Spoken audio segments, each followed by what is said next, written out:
nós estamos em festa. Então, enquanto o coral desce, eu vou falando algumas coisas, depois eu já chamo as crianças, para as crianças subirem para a salinha. Deus, Ele conecta as pessoas, Ele vai trazendo o propósito dEle através de conexões de pessoas, com pessoas. E em 2015 eu conheci a pastora Tânia. Em 2016 eu fiz o meu primeiro silk.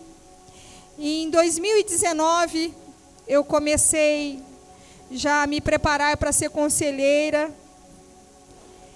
5 anos de silk que eu comecei a me preparar. Mais 9 anos que eu conheço a pastora Tânia. E 3 anos do Ministério Transbordar. 3 anos de igreja baseada em cura e libertação. O nosso ministério é para curar, para libertar, para salvar. E nós só libertamos quando a gente é liberto, quando a gente recebe, quando a gente experimenta do poder de Deus. E eu quero falar que a igreja iniciou na chácara, na chácara perto do shopping, na chácara do Henrique Vitorelli e da Gisele Vitorelli, que estão aqui conosco. Eles abriram a porta da chácara deles e deixou o Ministério Transbordar começar a iniciar lá. E eu falo uma coisa para vocês: tudo que a gente faz para o reino de Deus, há galardão. E com certeza, cada vida que for salva, se você trabalhou, se você fez, você vai receber o galardão. Então eu quero agradecer, que Deus abençoe a família Vitorelli, que Deus abençoe vocês por ter aberto a porta, né, da chácara para poder receber a igreja. E Deus foi trazendo conexões com outros pastores, né? Nós temos a Casa de Recuperação com o pastor Samir, com o pastor Samir, que cuida dos dependentes químicos lá. Deus trouxe também o pastor Paulinho de Jesus, que conectou conosco. Deus trouxe o pastor Antônio Júnior, que abriu o nosso aniversário, a nossa festa de aniversário. Mas Deus trouxe o pastor Wilson, que eu quero que ele venha aqui, a pastora Roneide, trouxe o Rogério. Eu quero que eles venham aqui na frente. A palavra de Deus fala que só existe 2 ministérios, né? O ministério de intercessão e de acusação, né? Mas Deus dá dons para homens. Deus dá dons. Deus vai colocando cada um. Aqui nós temos uma intercessora, uma pastora intercessora. Nós temos um pastor evangelista. E agora o Rogério, que está se preparando para ser pastor. Ele cuida de toda a parte do lado da nossa igreja do 5 Conjunto, que está sendo implantada ainda, está nascendo essa igreja. Nós estamos cuidando de dependentes químicos, socorrendo vidas lá, socorrendo.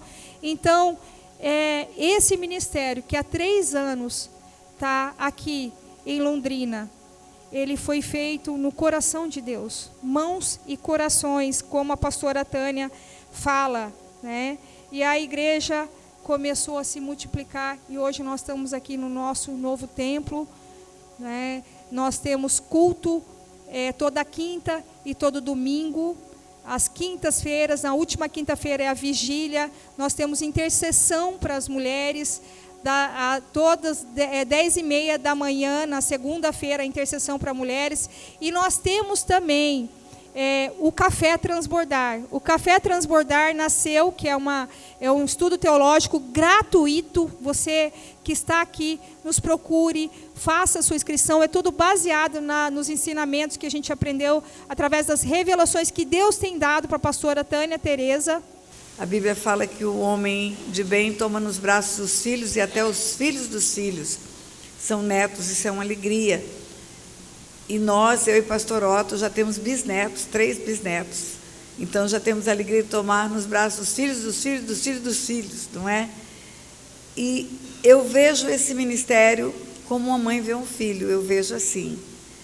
Esse ministério nasceu a partir daquilo que Deus tem nos dado. Nós geramos aquilo que Deus tem dado em cura e libertação, vindo da parte de Deus. E alguns ministérios nasceram a partir de nós. Janaína, pastora, perguntou quantos ministérios nasceram a partir de vocês. Eu já perdi a conta. São muitos ministérios, são muitas igrejas de portas abertas, são muitos lugares que começaram a partir de uma reunião que nós fizemos, trazendo a revelação de cura e libertação, ou pessoas que foram para o SILC, nosso seminário, e saem de lá com o coração ardendo para fazer aquilo que Deus determina. Isso continua acontecendo. Então, hoje, eu estando aqui nesse 3º ano desse Ministério Transbordar, eu estou como uma mãe que vê o filho, e eu sei que esse é o sentimento do pastor Otto também, como pais que veem um filho crescendo saudável, cheio de vida, cheio de graça, fazendo aquilo que nasceu para fazer, não é? E eu pedi uma palavra a Deus. É interessante que Deus fala comigo de uma forma muito diferenciada. Tem gente que prepara várias horas a pregação que vai fazer, mas eu nunca consegui fazer isso. Quando eu fazia uma preparação do que falar, às vezes eu chegava na igreja e Deus falava, muda tudo, né? Muda tudo. E Deus fala comigo no meio dos louvores, no meio dos louvores. Na hora em que começa a adoração, há um clique na minha mente, e eu falo que como despenseira daquilo que Deus entrega para mim, eu vou à despensa e pego o que tem lá. É como se o dono da casa chegasse para o que cuida da despensa e falasse, pizza! Aí ele corre lá, pega a farinha de trigo, pega a mussarela, pega o orégano, pega o ketchup e monta a pizza. Não precisa muito tempo, basta que ele diga pizza. Ou quando o dono da casa chega e fala, estrogonofe, o despenseiro já corre lá e pega a carne que já está picada no congelador, o filé mignon, e vai na despensa e pega o creme de leite, pega tudo que tem para montar o prato. Deus faz assim comigo, Ele dá uma palavra, só uma palavra. Eu estava sentada ali pedindo a Deus o que dizer num dia de festa, num dia de aniversário. E Deus me chama a atenção para os filhos de Eli, os filhos de Eli, era isso que vinha na minha cabeça, os filhos de Eli um sacerdote do Velho Testamento, mas o Senhor foi construindo na minha palavra, na minha mente a palavra para trazer. Então eu quero te contar uma história bíblica, eu vou ler pouco, mas eu vou te contar. Havia um sacerdote, o nome dele era Eli, ele tinha 2 filhos, Ofni e Finéias, no Velho Testamento, num tempo que Deus falava muito pouco com os homens. Deus estava aborrecido por causa do pecado da nação de Israel. Muito pecado, muita transgressão, e Deus falava pouquíssimo. E havia uma mulher que era estéril, o nome dela era Ana. O marido de Ana chamava Eucana, e Ana era estéril. Ana não tinha filhos, e Eucana arrumou uma barriga de aluguel.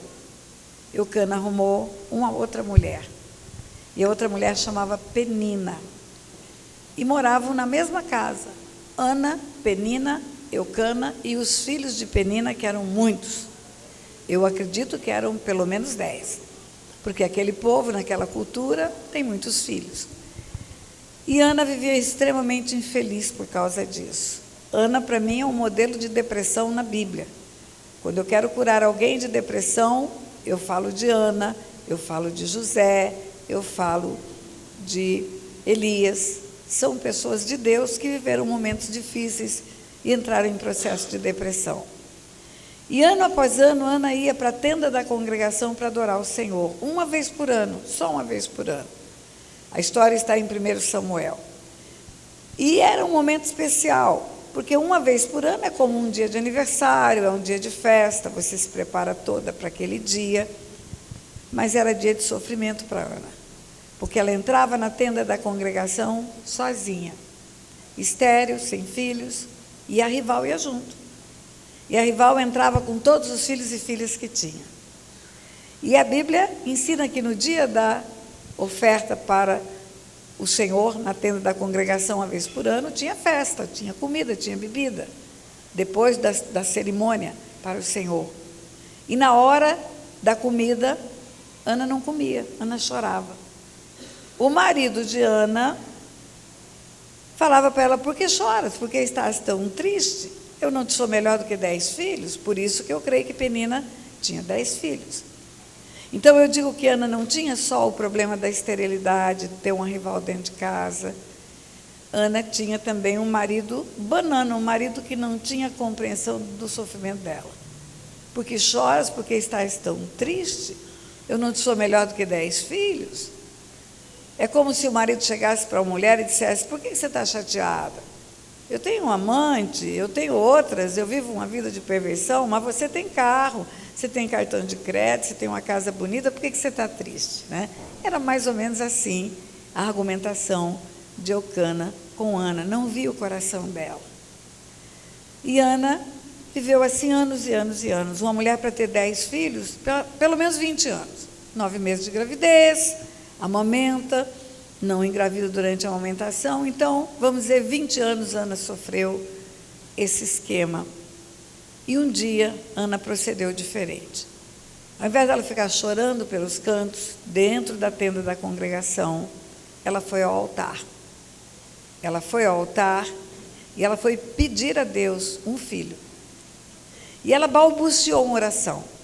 Ela só movia os lábios, ninguém ouvia o que ela falava. Orava no coração, orava no pensamento, mas não externava em palavras o que sentia. E o sacerdote Eli, que era o sacerdote daquele tempo, achou que ela estava bêbada. Por que choras? Porque estás tão triste? O marido falava. E o sacerdote fala: você está embriagada? Para de beber, mulher. Aparta de você esse vinho. Então, Ana tinha 3 problemas. Ela tinha uma esterilidade, uma infelicidade, porque a rival morava dentro de casa e tinha filhos. Ela tinha um marido que não tinha a menor noção de quanto ela era infeliz. E ela tinha um sacerdote que não era um sacerdote, que não cuidava de vidas, que não estava conectado com Deus, porque se estivesse conectado com Deus, veria a dor e o sofrimento da sua ovelha. Ele choraria pela sua ovelha. Se ele tivesse conectado com Deus, ele procuraria Eucana e diria: arruma a sua casa, rapaz. Olha a sua mulher como está sofrendo. Você diz que ama, porque quando ele dava para ela o dobro do que daria para os outros, ou do que dava para os outros, na verdade está escrito, porque ele amava a Ana, ele dava mais comida para Ana, e ela chorava e não comia. E o sacerdote nunca chegou para ele e disse: se você ama essa mulher, cuida dela. Porque quem ama, cuida, quem ama, cuida, quem ama, cuida, vai fazer o cuidado por essa mulher. Mas o sacerdote nunca ligou para eles. Era alguém que não se importava com quem estava debaixo da cobertura dele.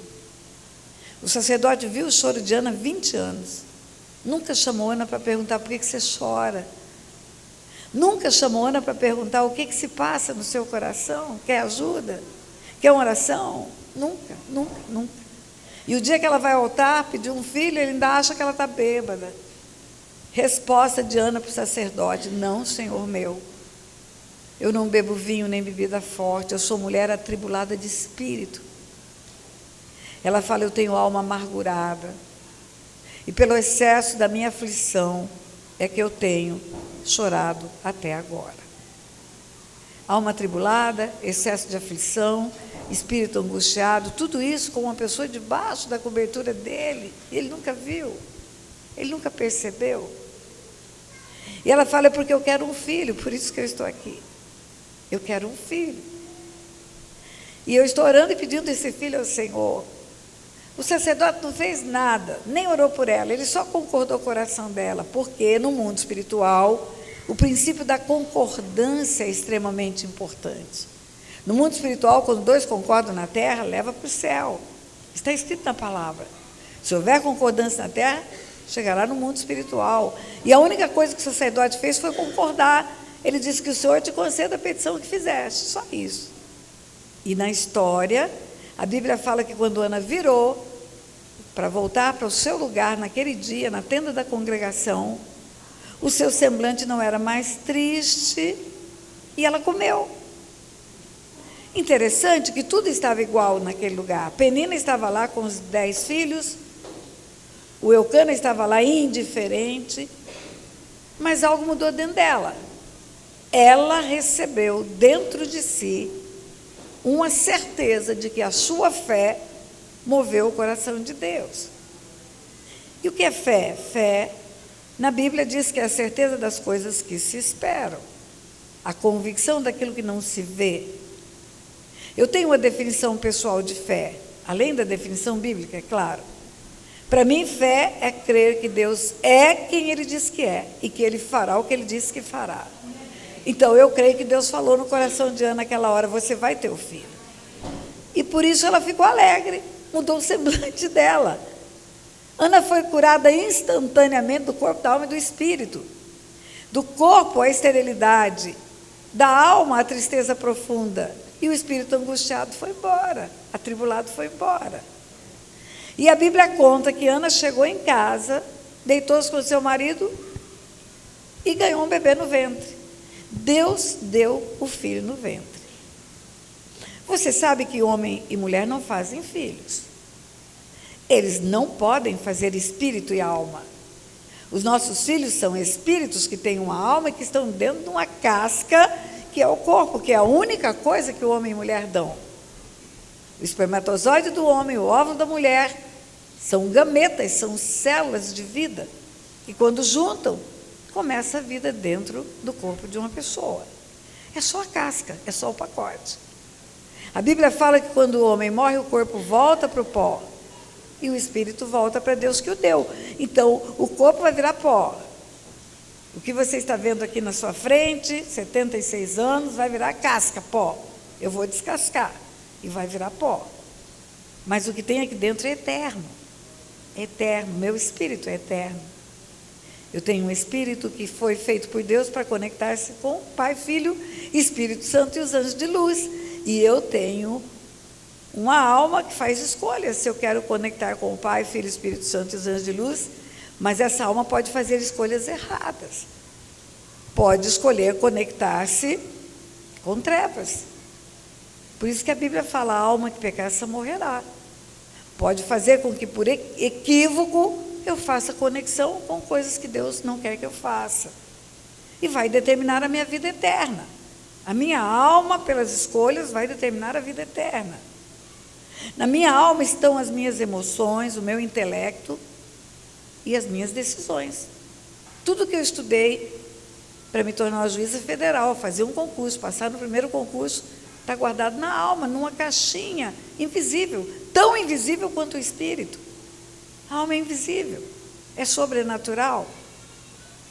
O Levi, o netinho da pastora Janaína e do pastor Carlos, não tem 1 ano de vida.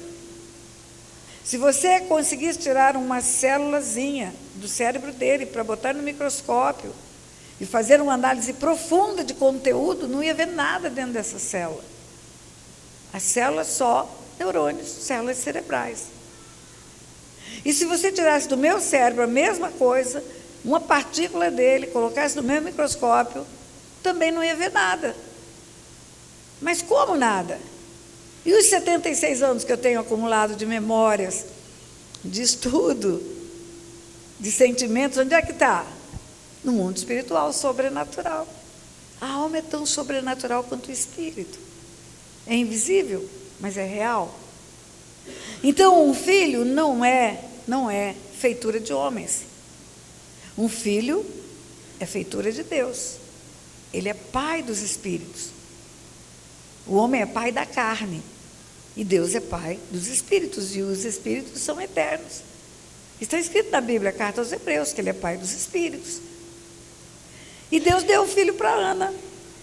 Se ela pudesse fazer filho, ela teria feito naqueles 20 anos. Ela não seria estéril. O homem não faz filhos. Recebe filhos da parte de Deus. Presente de Deus, dádiva de Deus. E a Bíblia fala que tem que ensinar o menino, e o menino é menino e menina, no caminho em que deve andar. Até quando envelhecer, não se desviará dele. No caminho não é o caminho. Eu posso ensinar o caminho sem nunca ter ido lá. Vai lá, vira à direita, vira à esquerda. Mas pegar na mão e dizer, vem, eu vou te levar comigo no caminho, é diferente. Então, os pais recebem um presente e recebem junto com o presente uma responsabilidade. Uma responsabilidade de acompanhar aquele filho, de ver o crescimento dele, de fazer os ajustes. A Bíblia é muito clara sobre disciplina. Fala que a disciplina do filho afasta a alma dele do inferno. Olha como é sério isso. Que o pai disciplina aqueles que ama. Existem teorias de educação liberal a ponto de dizer, faça o que você quiser, ou o homem não sabe o estrago que está fazendo. Os filhos precisam de direção, precisam de conselho. Os pais que já viveram mais do que os filhos sabem o que é certo e o que é errado. Vimos conversando no caminho, quando os pais recebem os filhos, eles são heróis dos filhos. As crianças admiram os pais. O que você quer ser igual ao meu pai?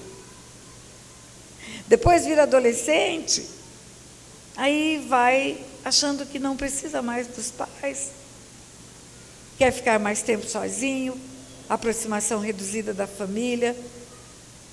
Depois eles viram adultos, eles acham que os pais não têm muito para dar. Vocês viveram a sua vida, deixa eu viver a minha, eu quero ter a minha própria experiência. E na velhice eles falam, meus pais eram sábios, porque eu não ouvi meus pais.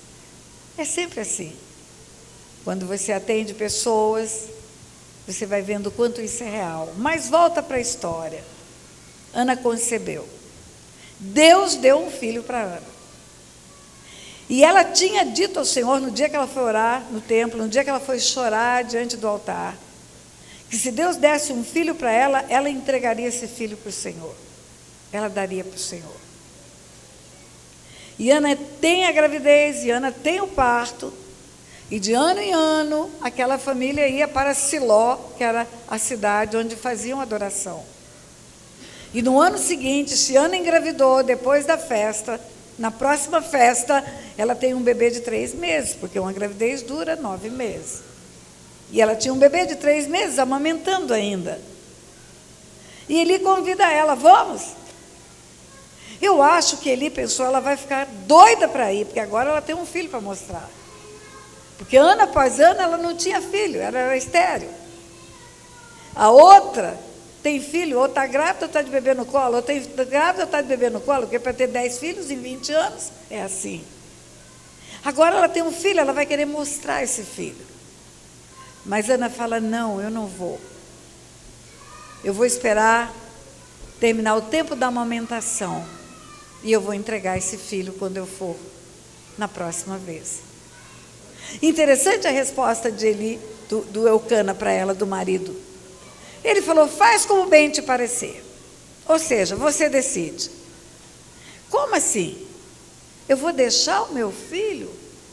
Eu vou largar o meu filho lá? Ele vai ficar lá. Quando eu voltar naquele lugar de adoração ao Senhor, eu vou entregar esse filho lá. Ele vai ficar lá, eu não vou trazer ele de volta para casa. Eu vou ficar longe dele. E o marido fala, você que sabe, faz como bem te parecer. Por quê? Porque se ele tinha 10, era mais um, era 11. Quem tem 11 filhos já nem sabe mais qual é o nome dos filhos. Eu tinha um colega do Banco Central do Brasil, eu trabalhei 12 anos no Banco Central, antes de entrar para a magistratura, e ele tinha 5 filhos. E eu perguntei para ele um dia, como que é ter 5 filhos? Porque eu tive 2, eu queria mais, mas não podia. No tempo que eu tive 2, só faziam 2 cesáreas numa mulher, muitos anos atrás. E aí tiveram que fazer ligadura e eu não tive mais filhos. E eu queria saber como que é ter 5 filhos, como é que cria 5 filhos. Ele disse, é assim. O primeiro filho, todo mundo fica em cima. O pai, a mãe, o avô, a avó, o tio, a tia, os amigos, é aquele... Parece um bando de abelha no mel, todo mundo fica em volta da criança. Aí o segundo, já não é mais tanta gente, já é papai, mamãe, vovó e vovô, e quando muito uma babá se pode pagar. Quando é o terceiro, já é só papai e mamãe, vovó e vovô já está mais idoso, já não está mais tão grudado. E quando vem o quarto filho, já é o mais velho que nasceu primeiro, que já está ajudando a cuidar do que nasceu agora. E quando tem 5, depois que a criança está vermelhinha, 3 dias eu falo, eu acho que esse menino está com febre, deixa eu encostar nele. Claro que é uma piada, mas imagine 11 filhos. É o mais velho cuidando do mais novo, 11 filhos, o mais velho já tem 20 anos. Então, para Eucana, era indiferente. Faz o que você quiser, em outras palavras. E Ana fez. Ela não foi. Ela esperou terminar o período da amamentação. E quando terminou o período da amamentação, que deveria ser um menino com 2 anos e 3 meses, é esse o tempo que as mulheres amamentam normalmente, ela foi e levou o menino. E ela deixou o menino lá. Ela deixou o filhinho dela na tenda da congregação para servir o Senhor. Eu imagino o dia que ela chegou com aquele menino. Criança de 2 anos é igual, qualquer cultura é igual. Você pega pela mão, ele quer largar de sua mão, ele pula, ele salta, ele se...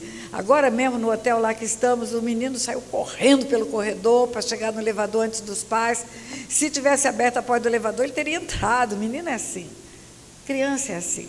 Eu imagino Ana chegando com o filhinho dela pela mão, depois de anos e anos e anos e anos de opróbrio, de vergonha, de humilhação. Eu imagino a satisfação de Ana, trazendo pela mão o seu menino. Mas escute bem, não era só um menino, não era um menino comum, não era só um garotinho de 2 anos, era Samuel, era o profeta.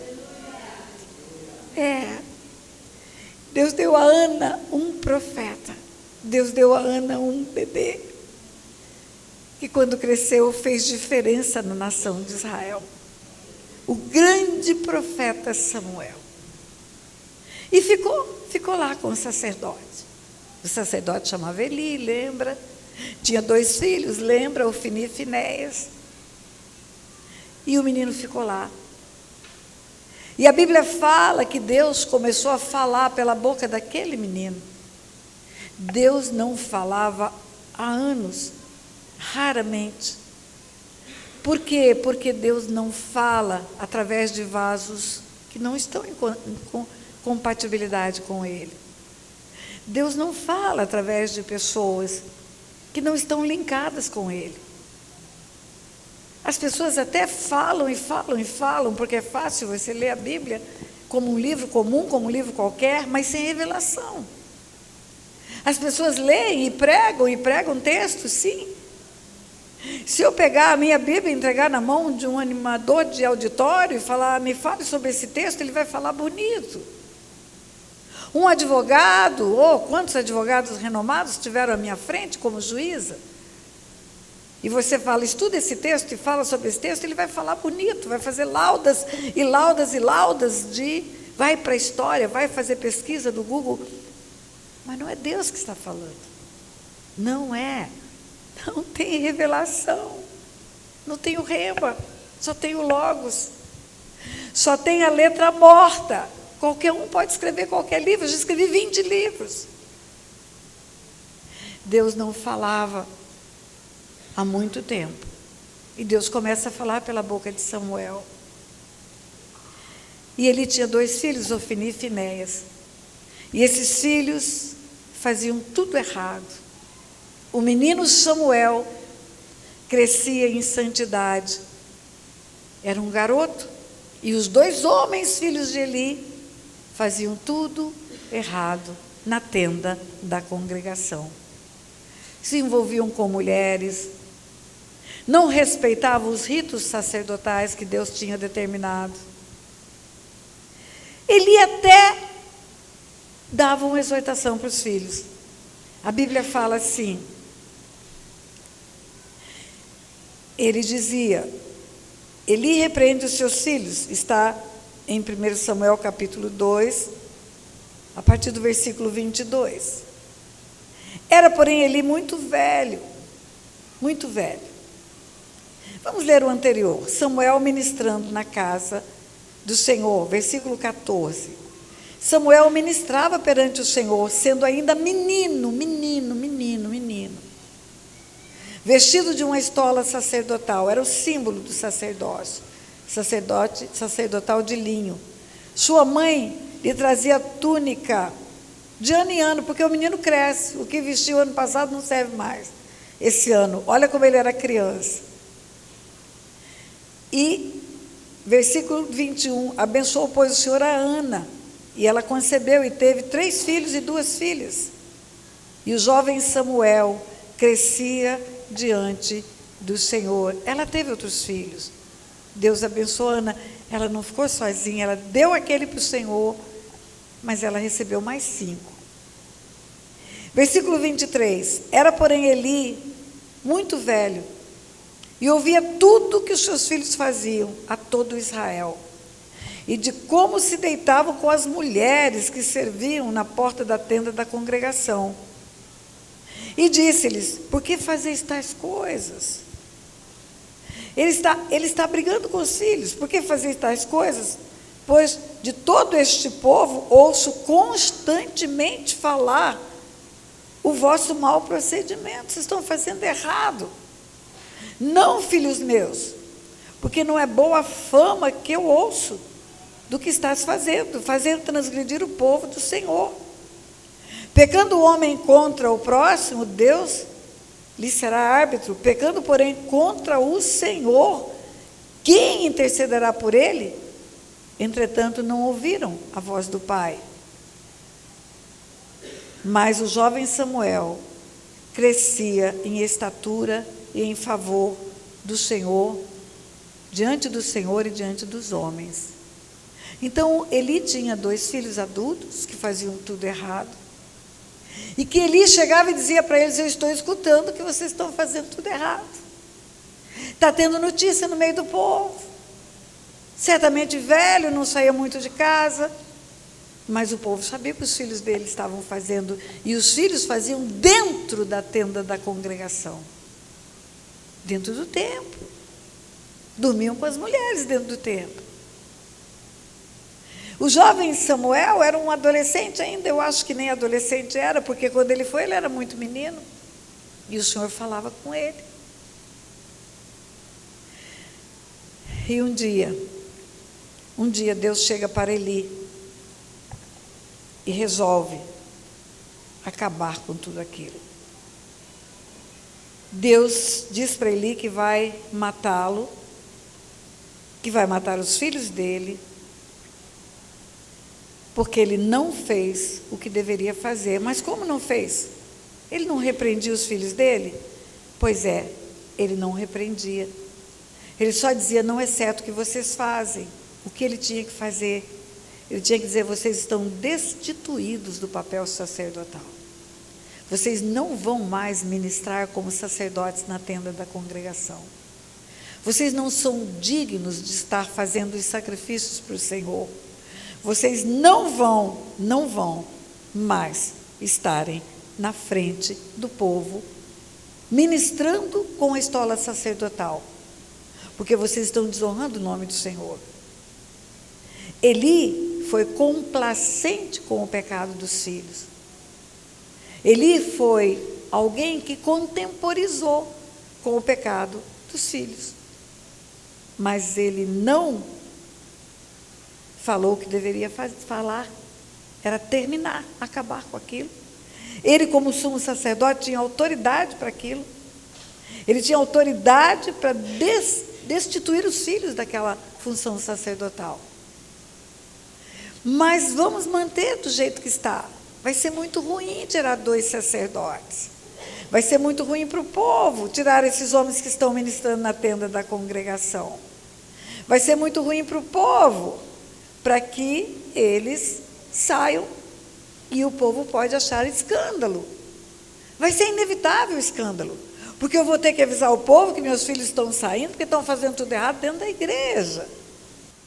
Resolveram fazer o que é complacência com o pecado. Resolveram seguir caminhos que são caminhos de perdição. E para mim o zelo pelas coisas de Deus são mais importantes do que até as amizades. Não importa. Eu posso perder tudo, eu só não posso perder o Senhor. Então todos aqueles que chegaram e que não ouviram a reprimenda do erro, que não ouviram a advertência de que estavam escolhendo caminhos tortuosos, foram desligados, não estão mais debaixo da cobertura. E como eu vou dar uma palavra dura dessa aqui, mas é o que o Senhor manda falar. É o Samuel em Londrina. É o Samuel em Londrina, só tem 3 aninhos. Só tem 3 aninhos, mas escuta a voz do Senhor e traz aquilo que o Senhor tem determinado. Sensível à voz de Deus. A voz de Deus é ouvida pelos pastores. Eles pagam o preço de gastarem suas vidas atendendo pessoas, cuidando de pessoas, exortando pessoas, advertindo pessoas, mostrando o caminho da vida e mostrando o caminho da morte, e as escolhas são feitas pelas pessoas. Nós nunca vamos poder salvar ninguém. Nós mostramos o caminho da salvação. As pessoas fazem o que elas quiserem. A escolha é dos homens. Mas o papel de um ministério é mostrar a verdade. Deus não vai descer do céu para falar aqui no meio do povo. Ele vai usar pessoas comuns, como nós, para falar para o povo aquilo que Ele manda dizer, aquilo que Ele determina. Ele vai usar homens e mulheres cheios de falhas, cheios de defeito, mas que são sensíveis à sua voz. Homens e mulheres que escutam a sua voz e que têm temor. E porque tem temor, vai dizer o que é certo e o que é errado. Porque senão um dia vai prestar contas diante de Deus. Se eu não ensinar no caminho, e o caminho for tomado para um lugar errado, e vai se perder no fim, e vai dizer, foram meus pais espirituais que ensinaram assim. Haverá prestação de contas, com toda certeza. De tudo que recebemos, daremos conta para Deus. Tudo é tudo, tudo é tudo. Família, bens, ministério, tudo. Não tem nada que chega na nossa mão que do céu não nos tenha sido dado. E um dia, quando estaremos nós e o Criador, e esse dia vai chegar para todo mundo, Ele vai perguntar, o que é que você fez do presente que eu te dei? O texto bíblico é sobre filhos. Ele vai perguntar, o que é que você fez dos filhos que eu te dei? Você ensinou a eles o caminho de vida? Ou deixou-os escolher livremente o caminho de morte? Eu tenho dito, em quase todas as últimas pregações que fiz, que existem palavras que são muito duras de ouvir. Existem palavras que são doídas de ouvir, palavras que são terríveis para ouvir. E eu cito algumas coisas que eu vivi na minha vida. Uma delas foi escutar um médico falar, teu filho está morto. Meu filho nasceu, 12 horas depois estava morto. O médico entra no quarto, vai no bercinho, o berço estava no meu quarto. Ele toca naquela criança, a enfermeira já tinha visto que estava morto, correu, chamou o médico. E aí ele chega perto de mim e fala, Tânia, teu filho morreu. Isso ecoa por anos na sua cabeça. Teu filho morreu, teu filho morreu, teu filho morreu. Outra palavra dura que eu escutei na vida, dura, ficou marcada na minha cabeça. Eu tive câncer de endométrio. Já estava tomado quase todo o meu interior e eu ia morrer. Naturalmente era morte, mas milagres acontecem. No dia que o médico pegou o resultado dos exames, ele falou, prepara a tua casa que você vai morrer. É a mesma palavra que o rei Ezequias ouviu de Isaías, prepara a tua casa que você vai morrer. Que difícil escutar isso, nova demais. Eu tinha acabado de ingressar na magistratura, juíza, recém-possada. Eu tinha 1 ano de juíza, filho adolescente. Minha filha ainda não tinha se tornado uma pessoa madura, ainda precisava muito de mim, mesmo sendo mãe. Foi muito duro receber isso. Mas Deus mudou o decreto, Ele muda decretos. Ele muda decretos de morte. Porque Ele é Deus, porque Ele é Deus, porque Ele é Deus. Outra palavra dura que eu recebi. Quando eu fui sequestrada, levada por bandidos, drogados, cheirando cocaína durante o sequestro. Um dizia, vamos matar, o outro dizia, não, vai ser pior. Porque uma coisa é sequestro, é cárcere privado, é uma pena, agora com homicídio é outra pena. Um deles tinha mais juízo que os outros, mas escutar isso durante 7 horas, meu Deus, foi terrível. Agora, o pior do que tudo isso, é escutar no último dia, quando Jesus estiver voltando para levar uma igreja, dizer assim: não vos conheço, aparta-te de mim, vós que praticais iniquidade. Essa vai ser a pior frase que uma pessoa pode ouvir. Isso vai fazer a diferença na eternidade, entre céu e inferno. E eternidade não é só 1 milhão de anos, 10 bilhões. Bilhões de anos não dá para contar. Separar de Deus por uma eternidade, porque não fez escolhas certas, porque escolheu aquilo que não é o que Deus aprova. E quando Deus levanta sacerdócios, levanta igreja, é para apontar o que é certo e o que é errado. É para mostrar o que é certo e o que é errado. Os sacerdotes vão dar conta das vidas para Deus. Eles vão prestar contas. Eles não têm que agradar pessoas, não. Eles têm que agradar o Senhor. Quando Deus fala com Eli que ia exterminar Eli e os filhos, Ele fala: eu vou tirar a vida de vocês todos, porque vocês não disseram de mim o que era reto. Mas como não disseram? O sacerdote não fala: meus filhos não fazem isso, não é bom fazer isso. Não é isso que tinha que dizer.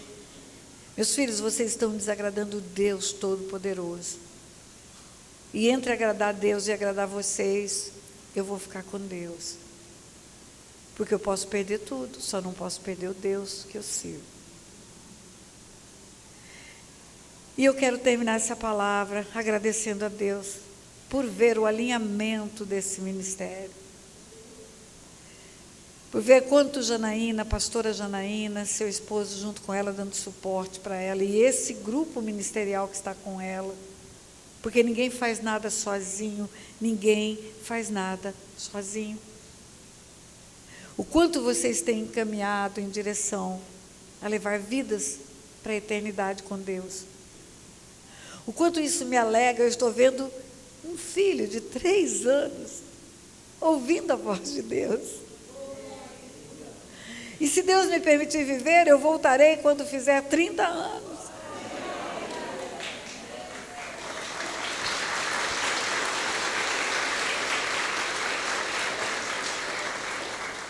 E vou me alegrar, porque com toda certeza viveremos juntos na eternidade. Que o Senhor abençoe grande e poderosamente esse ministério. Eu quero que venha aqui Janaína e Carlos, pastor Otto também. Esse dia é um dia especial. É um dia de festa.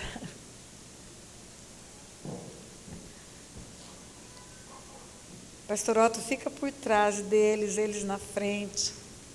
Eu quero que vocês se ajoelhem. Pastor Otto vai pôr a mão na cabeça de vocês. Isso. Abençoa, Pai. Abençoa os anos que ainda tem esse ministério para implantar nesta cidade. O teu projeto, o teu chamado, o teu plano de cura e libertação, Pai. Abençoa sobremaneira, Pai. Dá a eles sabedoria dos altos céus, ousadia, intrepidez, coragem, para permanecerem na retidão. E a provisão, Pai, que esse ministério precisa para crescer, para largar as tendas, porque esse lugar já ficou pequeno, Pai. Esse lugar já ficou pequeno. Dá a eles a provisão plena, Pai, em nome de Jesus. Faz uma oração, pastor Otto. Em nome de Jesus. Eles e os que estão de baixo. Pai, em nome de Jesus, nós glorificamos o seu nome, Senhor Deus, por tudo que o Senhor tem feito nesta terra, por tudo que o Senhor tem feito através dos pastores, todos aqueles que estão engajados nessa obra, Pai. E nós queremos, Senhor Deus, como pastor, como ministro do Evangelho, abençoar a vida deles, abençoar todos que estão envolvidos nessa obra, abençoar toda ovelha que se chegou a eles. Em nome de Jesus, que o Senhor possa estar prosperando essa obra, Pai, prosperando a vida, cuidando, Senhor Deus, deles, cuidando dos familiares, Senhor Deus, cuidando de tudo que é deles, Pai, em nome de Jesus, para que eles sejam nesta cidade, Senhor Deus, nesta região, sal e luz, Senhor Deus, em nome de Jesus, que onde eles andarem, onde eles pisarem, seja, Senhor Deus, ganho para Ti, Pai, em nome de Jesus. Dá a eles, Senhor Deus, essa unção, essa liberdade, esse poder, Senhor Deus, esse discernimento espiritual para fazer diferença nessa terra, Pai, em nome de Jesus. Nós abençoamos o ministério, abençoamos a vida deles, em nome de Jesus.